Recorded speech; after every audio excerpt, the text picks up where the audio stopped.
All right, so on handout there, Old Testament biblical poetry. 9 pages, won't go through the whole thing. What I tried to do was just give you a good sense of some of the different techniques to look out for when you're reading. I was going to bring my grammar out, but I have a grammar on Hebrew poetry, classical Hebrew poetry, and it's pretty good size, which goes through extensively all the different techniques and stuff used, but it doesn't really serve your purpose since you don't know Hebrew. So, but what I try to do is show you some things that you can see in the translations that we have. And so hopefully as you read through Psalms, Proverbs, and things like that, and even through some of the narratives, there is poetical sections in the narratives, you can at least start to know what to look for. And oftentimes it helps you in the process of understanding what's going on in the text when you know how to read it. You know, it's one of the key things for believers is I think they need to understand how to study the Bible. And we know hermeneutics, that's the rules of interpretation. We know hermeneutics, we practice and use them every single day. When we have a conversation with somebody and they speak to us, they expect that we are going to take the message they're giving us and process it, interpret it accurately, and then respond to it. So we practice hermeneutics on a daily basis. When you pick up a newspaper, you know that you're picking up a certain type of literature and it has rules for how you read it and understand it. When you pick up a history book, you know it's a certain kind of literature, and so therefore you're supposed to understand it in a certain way. Same thing with poetry, same thing when you pick up a phone book. But for some reason, when we pick up the Bible, we think it's all exactly the same and it's some mystical book, and we don't sort of, bring these principles into practice when we just read the Bible. And so what I wanted to help you out with was to give you an idea of some of the techniques that are used in biblical poetry. And it wasn't until, on the first page I cover this, but it wasn't until in modern translations where they started setting aside, like trying to structure the text to have you see that it was poetical literature. So I give an example from the NIV in Exodus 15, 1 through 21, where we have the Song of Moses. So in Exodus, which is historical narrative, it's telling this story of what happened, and it's giving us all this historical detail and facts and all of that. Then all of a sudden you have this song that's placed in the middle of this context. Well, some translations don't indicate it by the way that it's organized and ordered. The NIV does a good job of doing that throughout its translation, Old and New Testament, because we also have hymnic sections in the New Testament. Like in 1 Timothy I've been preaching from, verse 16 is a fragment from a hymn of the early church they used to sing. And in some translations, they said it so you can see that it's different than the rest of the text around it. And so it wasn't until modern translations started doing this that people started reading and realizing, hey, wait a minute, there's poetry here. This isn't just historical narrative that I'm reading. So that was one of the ways in which translators help facilitate the study of these passages for people, is by doing that. And the other thing is on page 3, I go through the different books of Hebrew poetry, Job, Psalms, Proverbs, Ecclesiastes, Song of Solomon, and I include Lamentations, because Lamentations is basically a series of dirges of death. And this is from Jeremiah, but it's poetical literature. And it's an acrostic, which I make the notation for you there on page 4. Letter F, Lamentations, second paragraph. Jeremiah writes his lament in acrostic or alphabetical fashion, beginning each chapter with the first letter and progresses verse by verse through the Hebrew alphabet, literally weeping from A to Z. So this helps you in the process of seeing what's happening with the text. Now, unfortunately, these types of things don't always come across in our translations. Psalm 119 gives you an indication that it's an acrostic poem by titling each section with the letter of the alphabet that's used in that section, but we don't see that in our translations, unfortunately so, but it's a little hard to carry that over. But it helps at times when you can just at least be aware of that, because then at least you understand the kind of literature you're dealing with. You're dealing with poetical literature. So you're going to look for images and things like that are going to be used. So I give you just a summary of each of those books. And then on page 4, the types of Hebrew poetry, we have lyrical poetry. We have didactic poetry, which is basically, it's just teaching. And didactic poetry we usually find in the wisdom literature. We find some of the psalms are also wisdom psalms. Psalm 1 is a wisdom psalm. It's a didactic psalm. Therefore, it's a generalization. So, if we read in Psalm 1, in reference to the man who delights in the law of the Lord, he meditates on it day and night. Verse 3, it says, and he will be like a tree firmly planted by streams of water, which yields its fruit in season. Its leaf does not wither, and whatever he does prospers. That's a general truth. Some have taken that as that's an absolute promise, and that if I abide in the Word of God, I meditate on the Word of God, I live in the Word of God, then everything I do, I'm going to prosper in every dimension of life. I'm never going to have a hard time, essentially. I'm never going to have a setback. I'm never going to have suffering or trial or anything like that. Well, it's a misunderstanding because of the type of literature. We're dealing with wisdom literature. It's a wisdom psalm, and so therefore it's generally true. When you look through the rest of the Psalter, you'll find that the wicked do prosper, and the psalmist is going, how long are they going to do this, God? When are you going to judge them? So it helps us to understand the kind of literature we're dealing with so that we understand how to interpret it. Most theological deviations, well, I'll just say not most, all of them, and I can say this with absolute certainty, all theological deviations come down to an issue of hermeneutics and interpretation. It's just a fact. Anytime that we have historically through the church deviated from the Word of God, deviated from the truth, and the church has confronted heresy and deemed it as heresy, it has always come down to the issue of hermeneutics and rules of interpretation. Arianism, you name it. So hermeneutics are crucial. How to study the Bible is crucial. If some pastor asked me one time if there were certain things that I think everyone in the church should know, and I said, yes, they should know Greek and Hebrew, at least a general knowledge of it, and they should know hermeneutics. You can teach them theology, but here's the thing. If you know how to study the Bible, you will come to the right theology. You just will, if you allow the text to speak for itself. So I give you the types of Hebrew poetry: lyrical poetry, didactic, and dramatic poetry, which is Job and Song of Solomon. And then the characteristics on the bottom of page 4 there, characteristics of Hebrew poetry.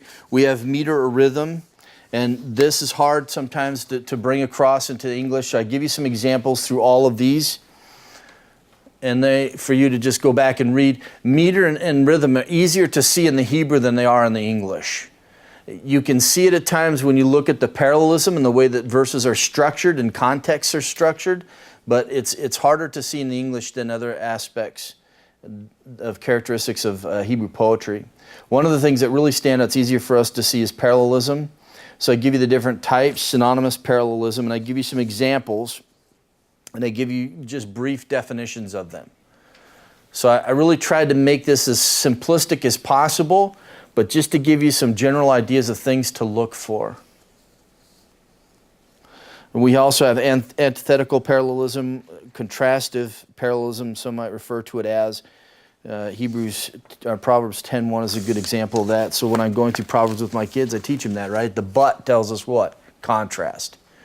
Or if we come across the word, right? Like a dog that returned to its vomit is a fool that returns to his folly, right? So like tells us similitude. So these are things that I teach the kids as we go through Proverbs. Number 3 on page 6, we have climactic parallelism. Some refer to this as step parallelism. You see that there is a building progression that happens with each line and it comes to a climax. We have chiastic parallelism. We see that a lot, so you've had plenty of examples from my preaching on that. But there's also an example, number 5, merismus parallelism. That's also, the example I give you there is not only a merismus parallelism, but it's also a chiastic construction. And I show you how it's framed out there. Merismus is great because it basically gives totality is what it deals with. So when you have the depths of the earth and the heights of the mountains, basically it's taking everything in between. So if you go the highest of the mountains to the deepest regions of the earth, everything in between that, right? And that's what merismus does. It involves everything, and so essentially it's teaching totality. So when we see that in regards to God in Psalm 95 verse 4, in his hand are the depths of the earth, the heights of the mountains are his also. it shows that he possesses and controls everything in between, from the highest mountains to the deepest regions of the earth, and everything in between that. And we find merismus often in the Psalms.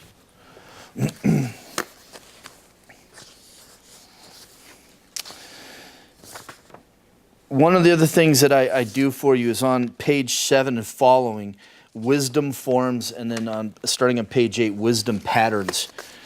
So I go through the different forms of, when you're reading through Proverbs, it's ordered in a certain way. There's different techniques that are utilized. I don't give you all of them, but the basic ones you can look for. So wisdom forms, I deal with didactic form. I give you a brief explanation of that. It's teaching and ethical instruction or something. It's more in the line of being very proverbial. We have Proverbs 13:6 as an example, 14:1. We have the better saying. So we find these examples in Proverbs: better to live in a desert with than with a quarrelsome wife or ill-tempered wife. So we have these better than sayings that run through Proverbs. Number 3, we have numerical sayings. And several examples I give you in chapter 30, but there are 3 things that are too amazing for me, 4 that I do not understand: the way of an eagle in the sky, the way of a snake on the rock, the way of a ship on high seas, and the way of a man with a maiden. So these are just different forms that are utilized through Proverbs, and when you know what you're reading and know what to look for. And then you also can see that sometimes the context stretches further beyond where you are. And I'll just tell you, when you get into Proverbs 10 and following, they're not just separate proverbs. Start reading with an attentive eye to looking for repetition. I did this with the kids some time back, and so I talked about this with them, and so we started reading through chapters 10 and following, and they started seeing that certain lines are repeated, ideas are repeated.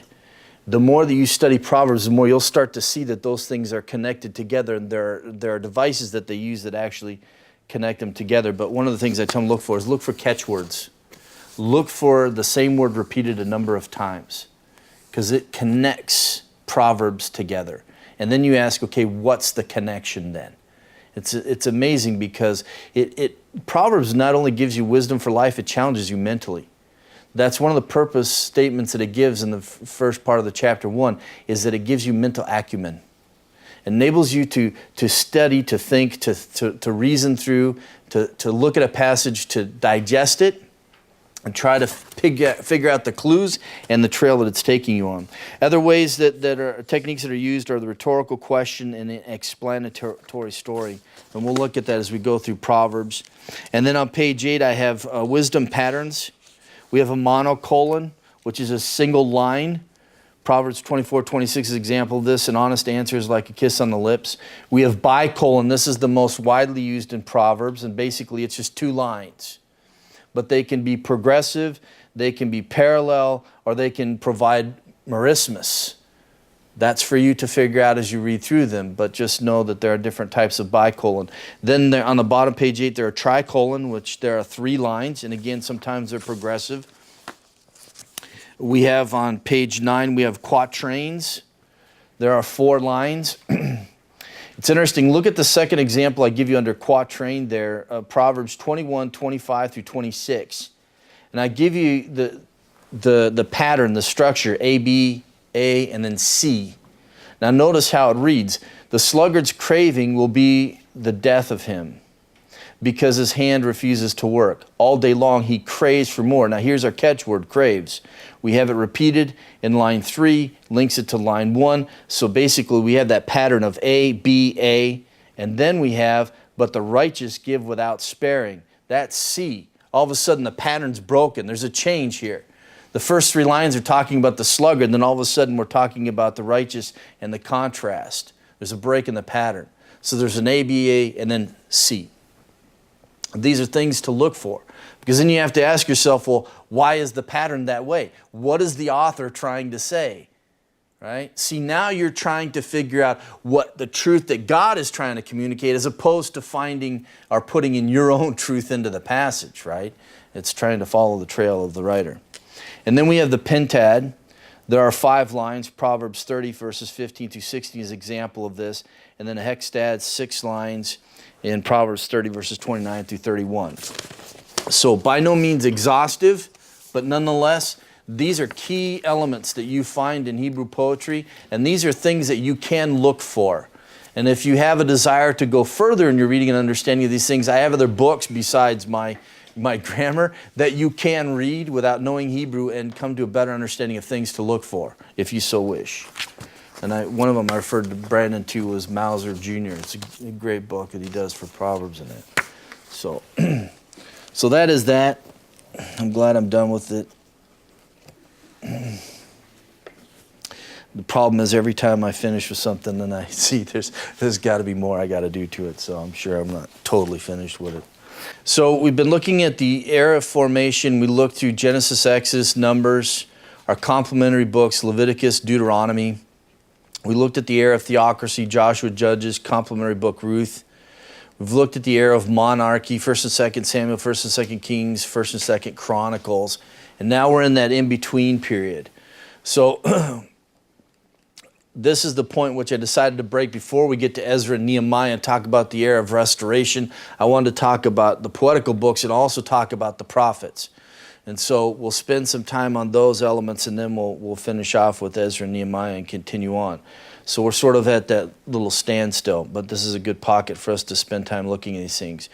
One of the things that we find running through the earlier books, we started back in Genesis with the Abrahamic covenant, which we have the development of it as we go through the Old Testament and the continued affirmation of God's commitment all the way back in Genesis 12. We had the affirmation of the land, the affirmation of seed, and then the affirmation of blessing. These things, the only reason why I bring this up is that when you read through the Psalter, you will find these things affirmed. There are messianic psalms that also affirm these truths. Psalm 2 is a messianic psalm. It's written in reference to David in his time, but it also looks forward. And it's drawn upon from the New Testament as an affirmation of the fact that it's a messianic psalm. So that's one way in which you're studying through the Psalms. Look for that. Look for it to be utilized in the New Testament. And what is it being affirmed as far as its use in the New Testament? The book of Job we looked at, knowing God through suffering. We talked about the structure of it. It's a unique structure. There's prose and poetry interwoven together through the whole of it. We have the beginning of the book, the end of the book, our narrative, and in the middle we have this dialogue, but it's poetic in the sense that it's dialogue. That's a part of poetic literature.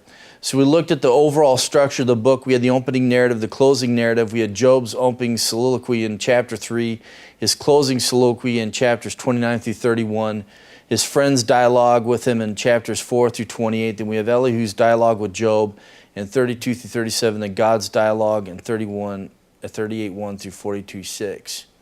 So again, just to remind you that when we look at these works, overall, they're in a certain type of structure. In other words, it indicates they're a kind of literature.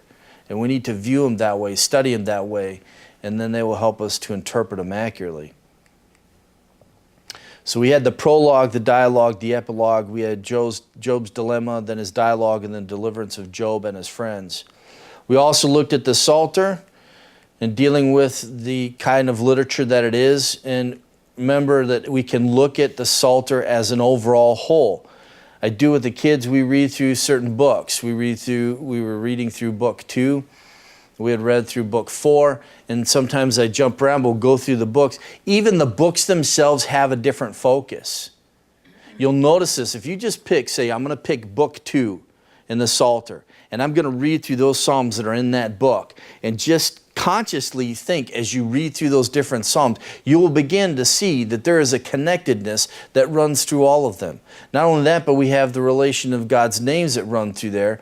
Book 2, we have 207 times we have the name El that is used. We have his covenant name used 277 times in book 1, 226 times in book 5. Why? Now, the interesting thing is you'll see the frequency of his covenant name all the way through the Psalter. Reason being is it's his covenant name. But these are things to look for. They're clues that help us to interpret. It's like we're reading the Bible like detectives. We're just picking up all the clues. We piece them together. They tell the story, right? Therefore, the text speaks to us as opposed to eisegesis when we read understandings and meanings into the text and we tell the text what it's supposed to say, right? That's the wrong way. But that's too often what we do with it, though. So these are things that we keep in mind, realizing that each book They all have their own framework. They have their own doxologies. Each one ends with a doxology. Book 5 ends with a series of them, climax in 150. All of these things are crucial for understanding not just the kind of literature, but also how to study it, how to interpret it, how to know what's going on. The overall Psalter has an introduction, has its conclusion. And so when we read Psalms, we read as a whole. Oftentimes, you get books, meditative books written on the Psalms, and what do? They either take one psalm by itself, or they'll take a few verses out of one psalm, and they give you this meditation from it, but they don't put it in a context. So give an example. So someone came to me recently and they said, I read these 2 meditations and man, they just moved me. It was just like, these were such awesome truths and they just changed the way that I thought. And so I said, okay, well, let's read them together. So they read them to me and I said, that's awesome. So the first one was from Hebrews and it had to do with Hebrews 11. I said, okay, let's go to Hebrews 11 and read it. So we read Hebrews 11. I said, okay, now read the meditation. Does it fit the context? Is it from the context? So we read it together, read the passage, looked at it and said, absolutely, it's just right out from the context.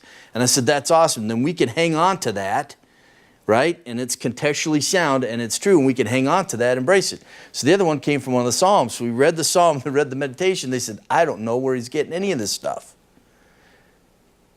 Through the whole entire thing, there was not one connection to the Psalm whatsoever. And I said, but see, this is the problem that we have, right? When we're abstracting, taking passages out of where they ought to be. So we need to understand there's context. Even to the Psalter, there's context. It has a form. We have to stay in it. We looked at the different types of psalms: messianic psalm, lament, testimonial, pilgrim, imprecatory, penitential, wisdom, historical, and natural. Keep these things in mind as you read through the Psalter. Not only are we dealing with poetical literature, but they're all different kinds of psalms, dealing with different things and coming from a different perspective. And there's variety to it all. And so we can read each one and know that they're going to be different from each other. And that's the beauty of the variety of the Psalter, is the fact that it touches on every experience that we can have in life. Right? From the high highs to the low lows, from great joy and exaltation to the depths of despair. But that's the beauty of it. So Proverbs, let's go to Proverbs if you would. This evening we will walk through Proverbs together. And I wanted to talk a little bit about structure as we look at the book. Before we go there, let me show you some of the Psalms. Go with me to Psalms 1 and 2. Sorry, I know I had you turn in one direction. I'm going to swing you back the other way. That's like the problem when I have my Hebrew text open, because my English translation, I'm going this way, and then the Hebrew one, I have to go back over this way. So Psalms 1 and 2, this is interesting. Even when you read the Psalms, I want to show you something that happens. Look at how Psalm 1 begins. How blessed, okay? Or how blessed is the man. Now, read Psalm 2, verse 12. What's the first part of the last line? How blessed. In both of them, Ashereh in the Hebrew, both in the plural form. The blessednesses, if you will, if I translate it exactly. This brackets these two Psalms together. They are a fitting introduction to the Psalter, and they do it in a beautiful way, and I won't tell you about that. I'll just let you read them and figure out how they both introduce the Psalter. But here's the interesting thing. If you look at Acts, I believe, chapter 13, verse 33. You can check me on this, I'm pretty sure. Acts 13:33. There is a quotation from Psalm 2, okay? However, some early manuscripts in the Greek refer to it as not as the second psalm, which we have in the English translation. It's cited, it's from the second psalm. But some early manuscripts that we have from the Greek actually refer to it as the first psalm, the proto. So it is very possible that these two psalms were actually joined together, and they served as one cohesive psalm introducing the Psalter. I'll just tell you, Brandon, UBS does not indicate the variant, but the NA does. NA is a little more extensive. Just food for thought. If you turn with me to Psalm 42, let me show you something. I just went with this over these two with the kids not too long ago. Psalm 42 and 43. we can read these as two distinct psalms. And they begin book 2. But notice what happens. I want to show you something. Psalm 42, verse 5. Notice, why are you in despair, O my soul, and why have you become disturbed within me? Hope in God, for I shall again praise him for the help of his presence. Okay? Notice verse 11. Why are you in despair, O my soul, and why have you become disturbed within me? Hope in God, for I shall yet praise him, the help of my countenance and my God. Notice the repetition, the refrain that happens. Verse 5, verse 11, right? Similar wording. Notice in Psalm 43, verse 5. Why are you in despair, O my soul, and why are you disturbed within me? Hope in God, for I shall again praise him, the help of my countenance and my God. Exactly the same as verse 11, Psalm 42. So the question is, do these two psalms go together? They share the exact same refrain.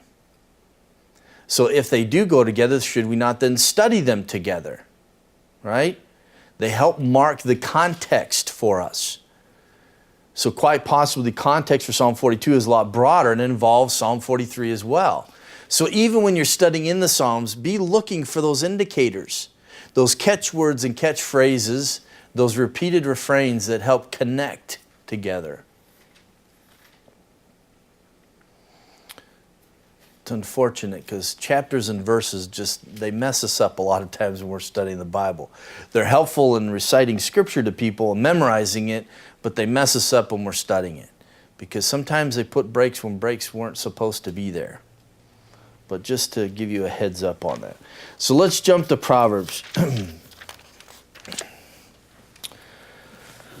Proverbs, if I could sum up the title of it, it's Wise Up and Live. It's essentially what it's calling us to do. Psalms and Proverbs, my father set me on the course of studying these books. I have attempted to do the same with my children.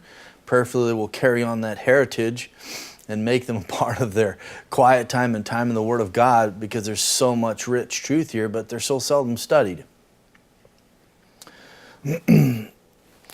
Walking through Proverbs, some of the key elements that are not in your introduction that I handed out. So the key word wisdom. What's the word, Ian? Do you remember? For wisdom?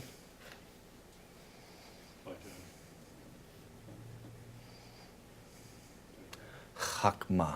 Yeah. Skill. I knew it. I knew it was on the tip of your tongue. Yes. It's used often throughout the Old Testament in reference to skill and precision at something, whether it's at the crafts or what have you. And so therefore, when Proverbs talks about wisdom, it's talking about the skill in living.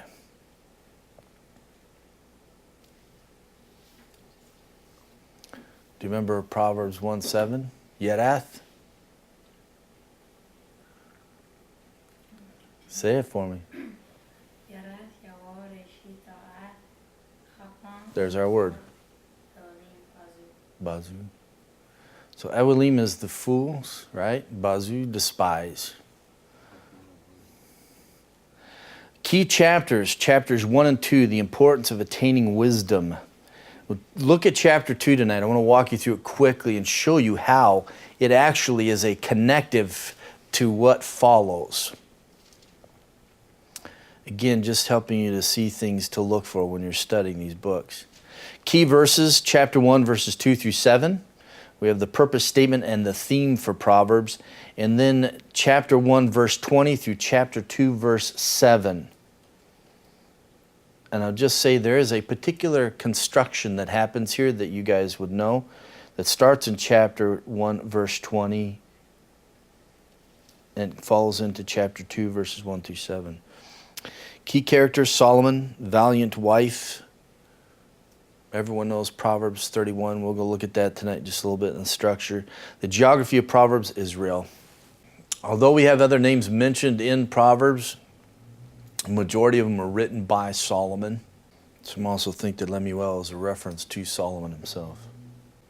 And even though segments like Agur, who's referenced later on in Proverbs, it could be very well that Solomon had taken these Proverbs and compiled them along with the rest of the ones that he had written.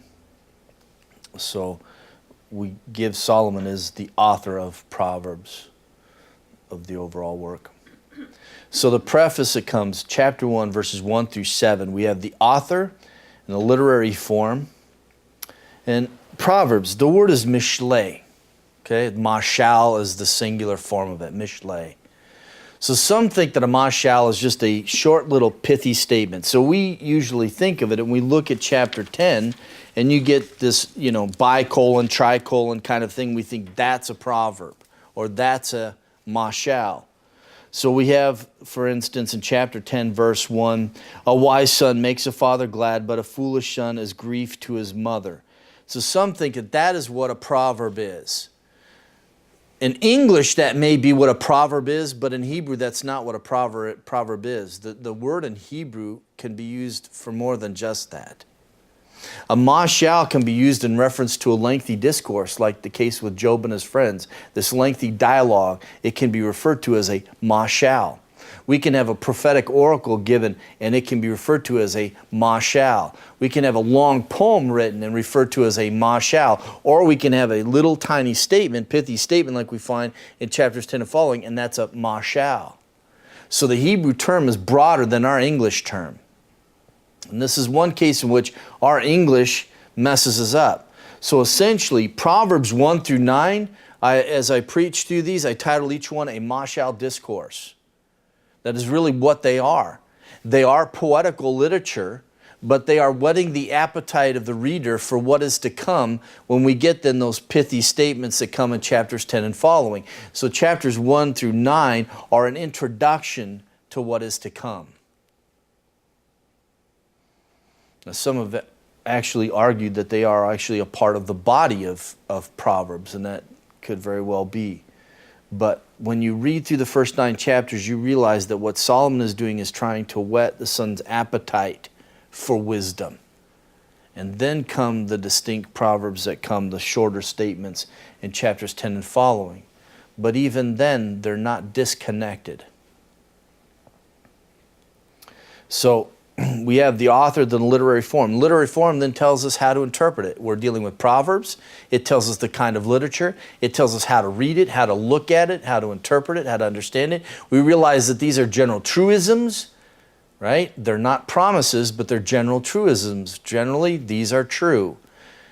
A lot of them are just experiences in life and lessons drawn from life, right? Go to the ant sluggard and observe her ways, right? Far too often we have people claiming things about Proverbs they ought not to be claiming about Proverbs, and they put themselves in undue misery and distress spiritually because they're not understanding the kind of literature and how they should understand it and interpret it. The purpose of Proverbs then is given in verses 2 through 6. And then we have the theme of Proverbs is given in verse 7. The fear of the Lord is the beginning of knowledge. Fools despise wisdom and instruction. Now let me show you the first 7 verses, if you would. The structure. This is interesting. So one of the things when we're reading proverbial language or even the Psalms, poetical literature, we look for catchphrases, the repetition. So notice we have wisdom and instruction in verse 2, okay? But notice what comes in verse 7, same 2 words, wisdom and instruction, combined exactly the same way. So we have this connection that comes with verse 2, the first line, and verse 7, which in the English translation is our second line. But there's a connection. It binds the purpose statement to the theme. In other words, you cannot accomplish the purpose of Proverbs unless you have a relationship with God. You cannot become a wise person without a relationship with God, okay? So it automatically connects the purpose with the theme. You can't have this without this. And the Hebrew reader would see those connections visually and link them together. Far too often we miss that though in our translations, but we can see it in Proverbs. And here we have the fear of the Lord is the beginning of knowledge. This is the religious or covenantal relational element This is what sets Proverbs off as distinct from other wisdom literature that exists. We have examples of Egyptian wisdom literature. What makes the Hebrew wisdom literature distinct is the relationship to Yahweh and also the morality and the ethics. Notice with me the second line of verse 2, to discern the sayings of understanding. So here we have verse 6, to understand a proverb, a figure, the words of the wise, and the riddles. In verse 3, we have to receive instruction of prudence.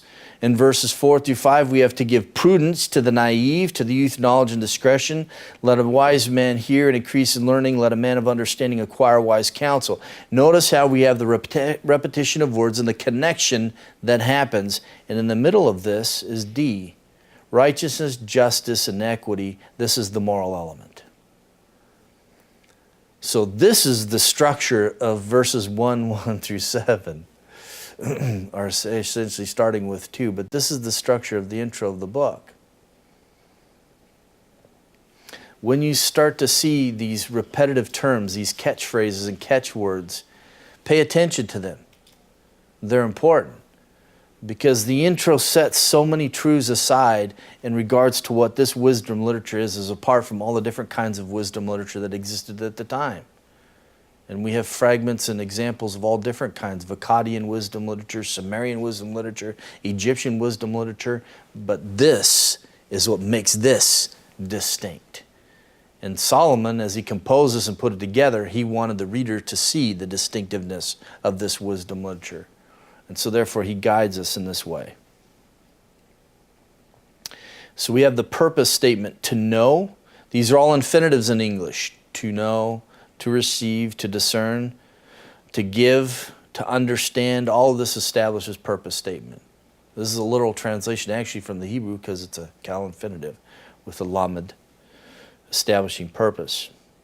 And we have different readership. We have the naive and the youth. But notice, let the wise hear and increase in learning. Let a man of understanding acquire wise counsel. So Proverbs isn't just for the naive and the youth, it's for the wise, those who are already mature. So basically Proverbs is for everybody. So some suggest that the first 9 chapters are for youth, driven for youth. Chapters 10 and following are for those who are already wise. The structure takes more work to find. The Proverbs take more thought and contemplation to understand what they mean in their connection. The words of Solomon on the value of wisdom. So starting in chapter 1, verse 8 through 9:18, really this whole section is establishing the value of wisdom. So essentially that's what I did, is I walked through and just established the different truths that it tells us about wisdom. So basically we have the value of wisdom and giving honor, verses 8 and 9 of chapter 1. Hear, my son, your father's instruction. Do not forsake your mother's teaching. Indeed, they are a graceful wreath to your head and ornaments about your neck. In verses 10 through 33, we have the value of wisdom and preserving from disaster. So this runs from a parental appeal all the way into wisdom appealing to the naive and so on in chapter 1, verses 20 through 33. But overall, the focus is on the value of wisdom and preserving from disaster.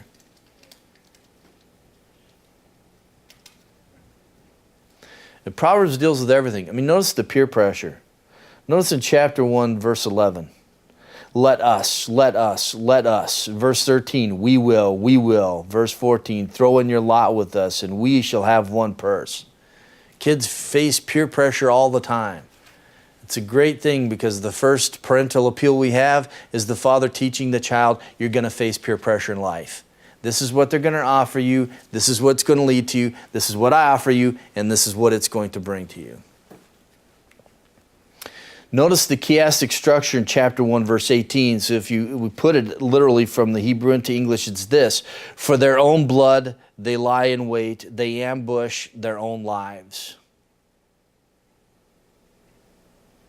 And you'll note the statement, the repetition, the statement in verse 11. Let us lie in wait for blood. Let us ambush the innocent without cause. Let us swallow them alive like Sheol, even whole as those who go down to the pit. What they don't realize is their actions, right? They're devouring themselves. The punchline comes in verse 19. So are the ways of everyone who gains by violence. It takes away the life of its possessors, right? We got prisons full of guys who can attest to this fact.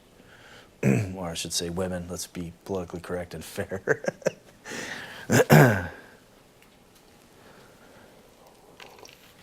The other thing that's unique about wisdom literature is you'll notice through Proverbs is that wisdom is personified. So in verse 20 we have of chapter 1, wisdom shouts in the street, she lifts her voice in the square, at the head of noisy streets she cries out.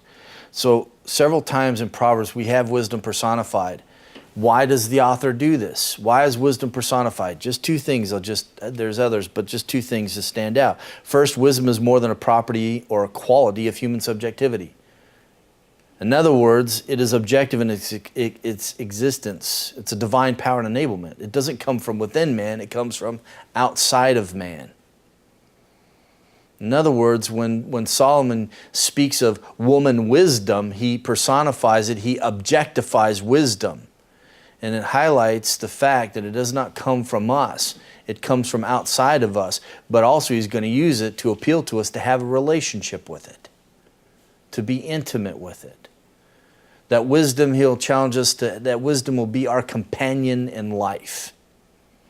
And this is just one of the techniques that are used, but when we see these things, we have to ask ourselves, why? Why use the imagery? What are they trying to say by this? All right, what's the point? And a lot of times, if we read through the passages that we're studying, they will tell us if we think on it. In chapter 9, then, you'll have the battle between woman wisdom and woman folly. Right? And it's a great climax to the end of the first 9 chapters. We have the value of wisdom to deliver from corrupt moral influences in chapter 2. Chapter 2 is interesting. It provides a framework for the rest of the book, or the rest of the first 9 chapters. And when you look at it at first, you would think that, well, the form, it's an instruction, it's a parental appeal. Notice chapter 2, verse 1, my son, if you receive my words, treasure my commands within you. So automatically, when you look at it, you think parental appeal, but there's more to it than just that. The structure is important. And we'll walk through the structure, but let me give you something you don't see in the English. It's a 22-line poem, and it coincides with the number of the letters in the Hebrew alphabet. Okay? It's what we would refer to as a semi-acrostic, because he doesn't use a letter from the Hebrew alphabet for every single line, but he takes Aleph, which is a representation of the first half of the alphabet, and Lamed, which is a representation of the second half of the alphabet, and he uses those as the framework for this particular passage.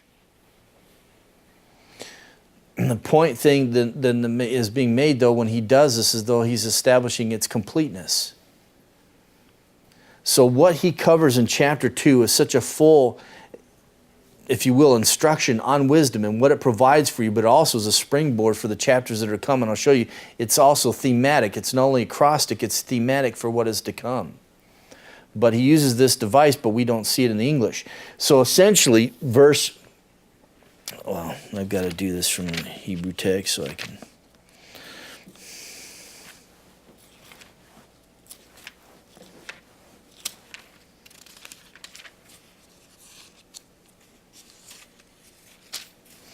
So essentially he begins off in chapter 2, verse 1, and he has im. He repeats again im in verse 3 and then im in verse 4. Im is the word if in English. But in Hebrew, im begins with aleph. Now notice with me verse 5 and verse 9. Verse 5, he's going to have oz, and verse 9, he has oz in Hebrew. Both of them begin with aleph. In English, notice verse 5, they're the words then. Verse 5, verse 9, then. So we have if and then, if and then. So he has a series of ifs. If you do this, if you do this, if you do this, if you do this, then this, and then this. All of this section that he's marked off by this if and then are indicated by the first letter of the Hebrew alphabet, aleph. Then he takes Lamed, which finishes this off. Now notice verse 12. To deliver, okay? In verse 12, notice verse 16. To deliver. We have repetition. Both of these words begin with Lamed. To deliver, and then verse 20 actually begins with lamed. So that you will walk. So verse 12, verse 16, and verse 20 begin with lamed. Before that, they begin with aleph. So basically what he does is he takes the alphabet and he uses it as a framework for this particular poem. And essentially what he's establishing is the completeness of the teaching that he has given in regards to this. Also, if you look at verses 12 through 15 and 16 through 19, you'll notice a strong parallel between stranger and wisdom. You have the strange men, verses 12 and following. Verse 16, you have the strange woman, the adulteress.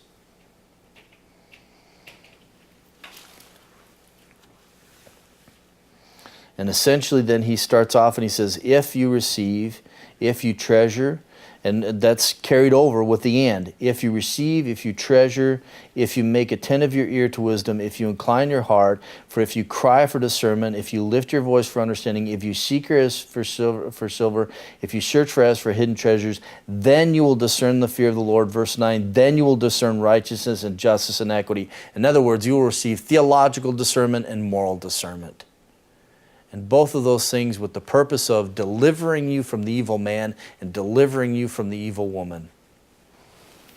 An ultimate purpose is in verse 20, so that you will walk in the way of good men and keep to the paths of the righteous.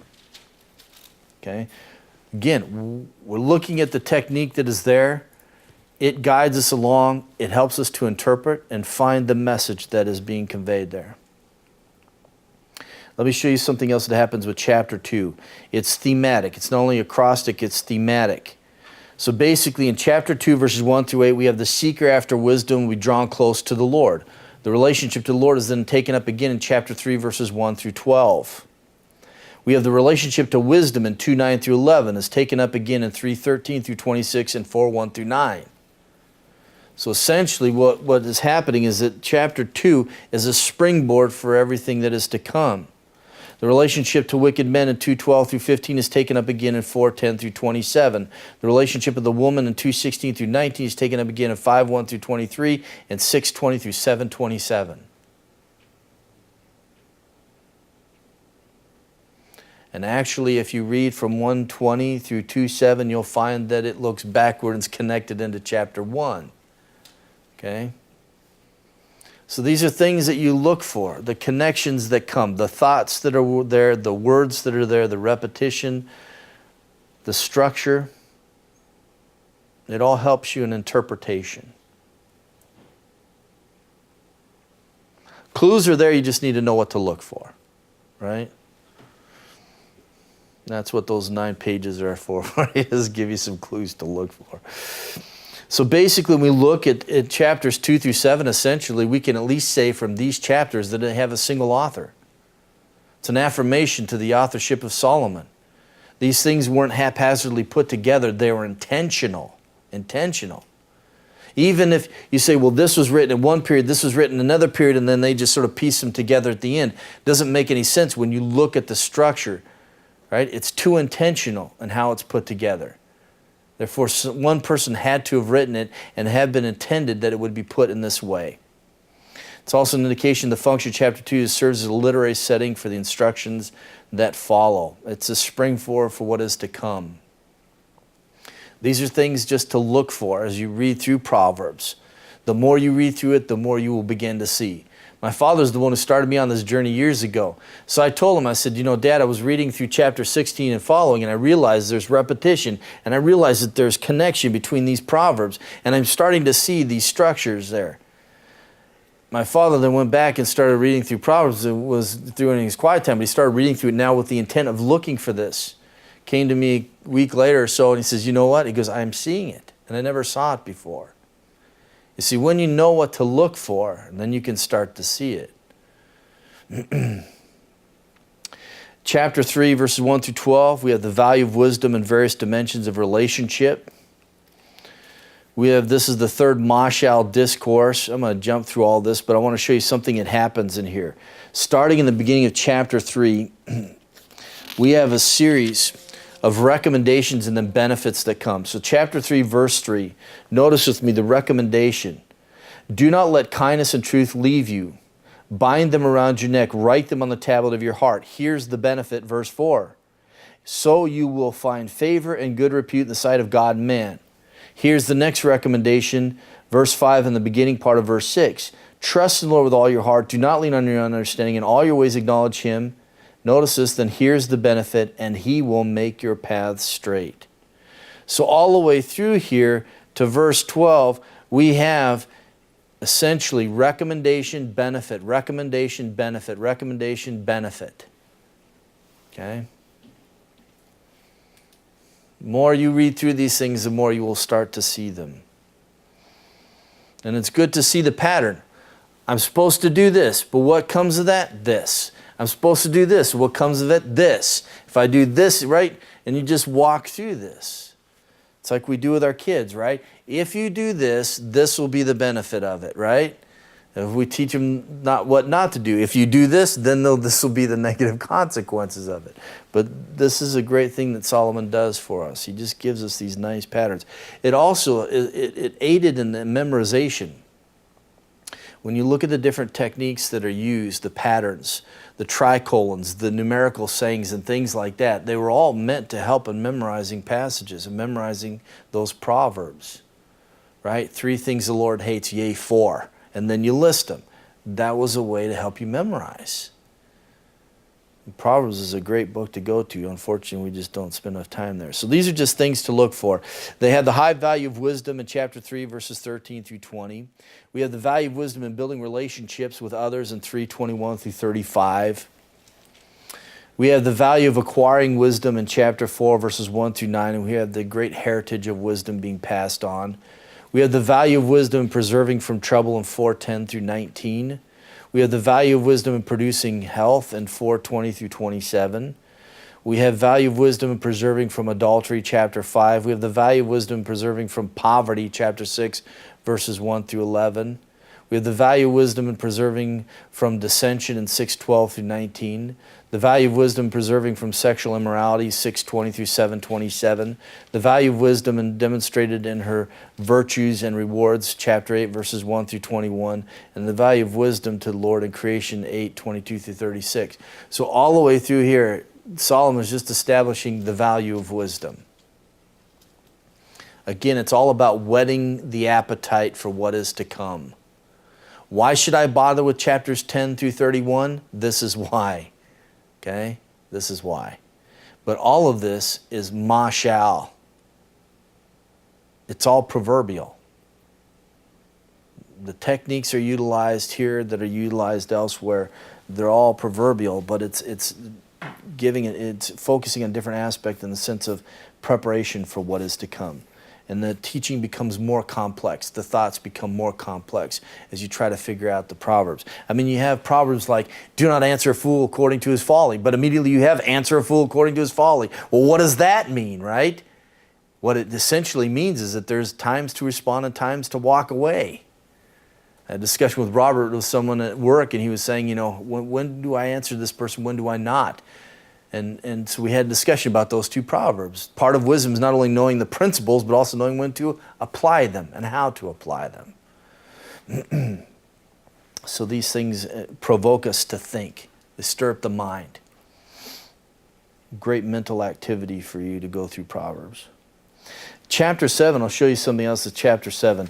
I developed this thought of teachable moments. I was thinking about this chapter. Notice chapter 7 of Proverbs. Notice how it begins and ends. So it starts off chapter 7, verse 1. My son, keep my word. So we have this parental appeal that comes in 7:1 through 5. Okay?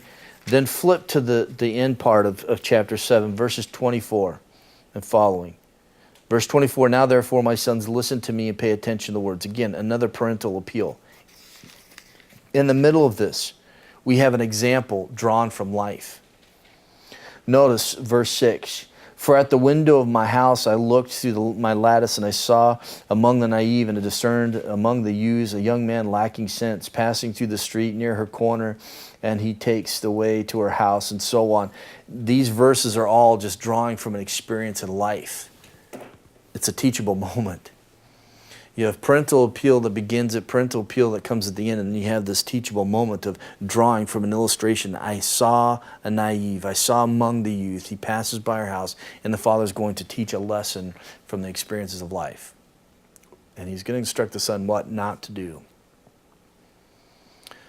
I thought about this often because, there's a lot of times in life where you're going through something, a routine with your kids, doing something. You're just out of the house, whatever. Something happens. Right? And I realize that those are moments when you could teach them something vital. But a lot of times we're so zoned in on what we're doing, why we're out doing what we're doing, what errands we're running, what we're playing, whatever it is, right? We're so zoned in on what we're doing that we miss those teachable moments of examples of life, of showing them what to do, not to do, by drawing observation from things that we see. And this particular chapter challenged me in doing that. But to look at the overall whole and realize the framework and see what's happening, again, it just aids you in the process of interpretation and how to understand the message and what's going on. The final one is we have the value of woman wisdom contrasted with woman folly in chapter 9. And that ends the whole section. Now I want to show you something that happens. We have our theme that comes in 1:7, the fear of the Lord, right? Notice in chapter 9 how this first section comes to a close. Chapter 9, verse 10, the fear of the Lord is the beginning of wisdom, exact same wording, and the knowledge of the Holy One is understanding. So it begins with this theme, it ends with this theme, and if you read through the first 9 chapters, you'll find the fear of the Lord addressed over and over again. In chapter 1, as wisdom talks to the naive and the foolish, and they don't accept her rebuke, she says in verse 29, because they hated knowledge and did not choose the fear of the Lord. In chapter 2, then you will discern, verse 5, then you will discern the fear of the Lord and discover the knowledge of God.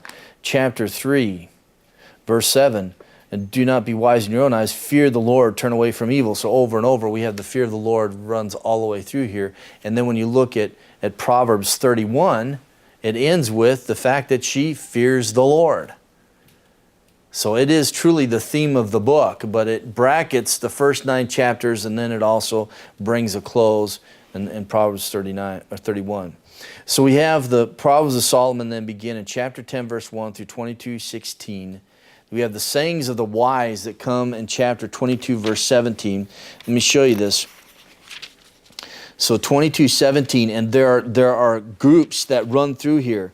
Notice with me, 22:17, it says this, and do not let your heart envy sinners. Oh man, sorry, I'm in chapter 23. I knew that didn't sound right. In chapter 22, verse 17, incline your ear to hear the words of the wise, apply your mind to my knowledge. And you'll notice, starting in verse 22 and 23, they go together. Do not rob. Verse 24, 25, do not associate. Verse 26, 27. So there are these groupings that run through here. Essentially, they are 31 sayings of the wise that are compiled from this point on to the end of chapter 24. The 31 sayings of the wise. And you also have a statement in chapter 24, verse 23. These also are sayings of the wise to show partiality and judgment is not good. So there are a series of sayings that are coupled, and the English text, the translation, especially the NAS, do a very good job of setting them apart, compiling them together as you run through here. And there's a series of sayings that run through here that are the sayings of the wise. From 22:17 to the end of chapter 24. And then in chapter 25, verse 1, we have the Proverbs of Solomon again through the end of chapter 29.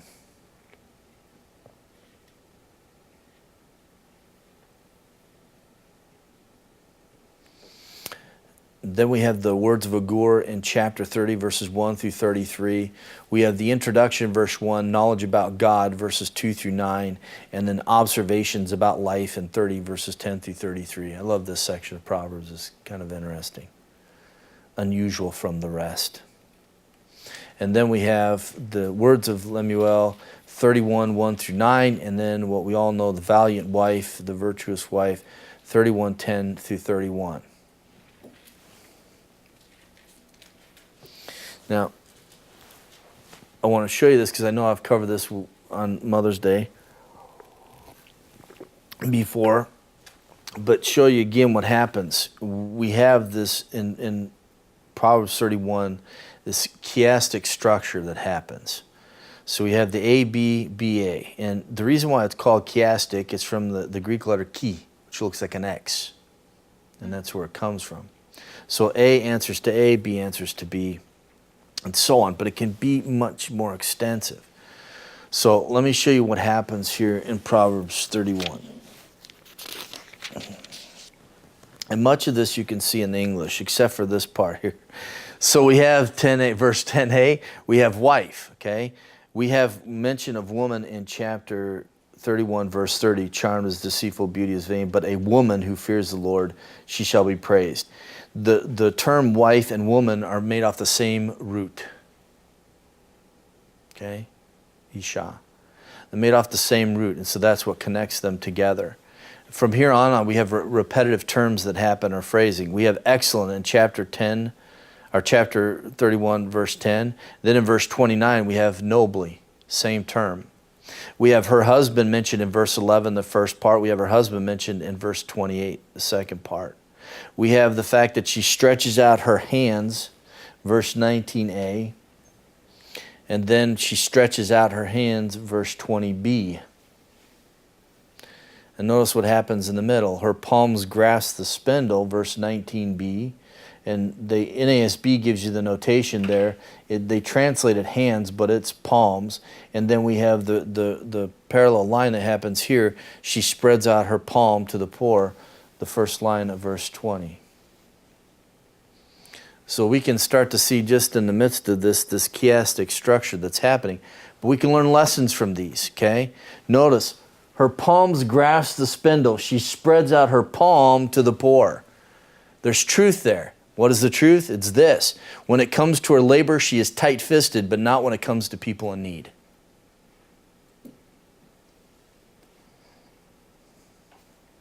So the structure tells us something. It leads us into where the author wants us to go. It helps us to understand the process of interpretation, how to interpret it, but it reveals to us things by how that they order what they're talking about. Let me show you on a grander scale, Proverbs 31. So here we have it this way. High value of an excellent wife, verse 10. High value of an excellent wife, verses 30 through 31. She brings benefit to her husband, verses 11 through 22. She is praised by her husband and children, verses 28 through 29. She works hard, verses 13 through 19. She works hard, verse 27. She gives to the poor, verse 20. She speaks wisdom, verse 26. You say, well, what's the relationship between both of those? She imparts both materially and spiritually to others, right? Words of kindness are upon her lips. She does not fear the snow, verse 21. She does not fear the future, verse 25. She clothes her children in scarlet. She is clothed with strength and dignity. She makes coverings for herself. She makes coverings for others. And then in the middle, her husband is known. The whole psalm, the whole poem is about the woman. It is the woman who makes the man. He is in the place of prestige. When you look at him, right, he's by the gates. It's the place where he's with the other leaders making decisions for the community. She releases him to be who and what he is supposed to be. The beauty of it is he releases her to be who and all that she is supposed to be. Verse 11, it says, the heart of her husband trusts in her, and he will have no lack of gain. When you see all the things that the woman does in the first part of chapter 20, there's not a reference to the husband being asked petitions, whatever. I'm not saying that it shouldn't, but my point is simply this. He releases her and she releases him. But it is the woman who makes the man, in verse 23. See, all of this is told by the structure. Whole poem about a woman, but right in the heart of it is, her husband is known. And the amazing thing is when you look at where her husband is at city gates, and then you look at where she is to be praised. Notice in the last line of verse 31, and let her works praise her where? In the gates. In the gates. Food for thought. But it's the structure. It's poetical literature. It's meant to be studied and read in a certain way. It's meant to be interpreted in a certain way, right? We're trying to find God's message, not our message. These books are so amazing. From Job to Lamentations. There's so much we miss with our translations, but there are some things that we can still get from them. So hopefully those 9 pages will be beneficial to you in the process. So next week we will come back. We will look at Ecclesiastes, the book of bewilderment, Song of Solomon and Lamentations together.